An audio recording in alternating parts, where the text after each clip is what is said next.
E aí, rapaziada, bom dia. Mecânica Mafra. Chegou aqui, ó, pra mim, ó, um Ford Fiesta com barulho na suspensão, rangindo muito. O cliente veio de outra oficina, o cara falou que era braço de direção, mas não é. Eu soltei ali, ó, a beleta para tentar fazer o barulho. A ponteira não conseguiu soltar por falta de um saca. Não saiu por nada desse mundo. Mas a ponteira não é. Saquei o pivô também, o pivô não é. Tirei a coluna do amortecedor. Para surpresa nossa, olha o que foi, quer ver? Chegou fazendo barulho, rangindo, né? Vem de outra oficina.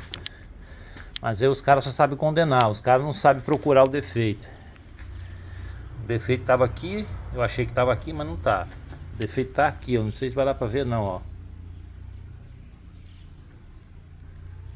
A haste do amortecedor empenada. Quer ver? Deixa eu ver se eu consigo. Acho que eu não consigo não. Não dá pra ver direito não, deixa eu ver aqui.